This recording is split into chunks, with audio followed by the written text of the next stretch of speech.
Hey, this is Eddie. I'm a Roof Maxx dealer out of southern Wisconsin, northern Illinois, and I just got done doing a roof treatment here. I thought I'd get into a little bit about our gas-powered equipment, how we go about spraying, and show you my rig here. And I learned something today that I want to make sure that I don't make a mistake again in the future. So with this gas-powered roof pump, I'm able to switch this ball valve here and decide which detergent I want to put in, whether it's sodium hypochlorite or the soy methyl ester from Roof Maxx.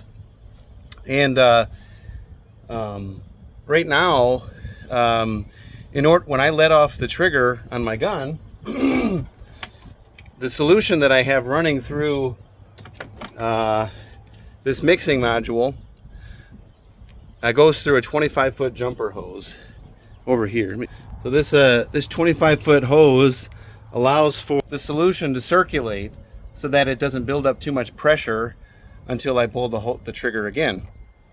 But what I've noticed is that when I switch from, like, one day I'm roof cleaning and then I rinse out the hose, and the next day I do a Roof Maxx, there's still 25 feet of water in this hose. Let's say I switch my metering valve to do a Roof Maxx spray. I have to account for that 25 feet of water in that bypass line, because what happened is I potentially will spray a weaker roof conditioning treatment on a roof. You may notice, like, it's not as white or it's not as milky as it normally should be when you're doing the treatment.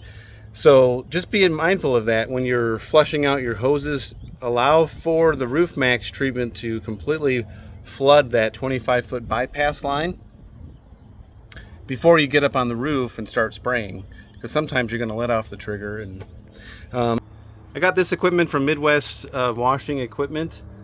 Everything's kind of a work in progress. It's not perfect, but right now it's not leaking and it's functional. If you have any questions about this, I got a pretty fun remote module system that allows me to change from rinse. You can see the green light turn on there, to rinse to soap. So let's say I'm on the roof and I want to start rinsing, or I'm on the back of the house and I'm washing a siding, I can do that. So hope this helps. A quick informational video about what you would want to be aware of before you do a conditioning service on a homeowner's home. That way you don't make any mistakes down the road and you have to do a weird warranty claim, so because your service never came out proper. So thanks for watching this video. If you have any questions or you'd like to learn what some of this stuff is in my truck and how we use it, don't hesitate to reach out to me. And it's kind of a mess, but hey, it's fun being an owner operator. It's fun being a independent.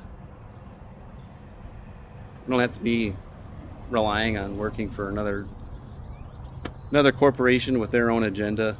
Just do my own thing. Have fun. Thanks, guys.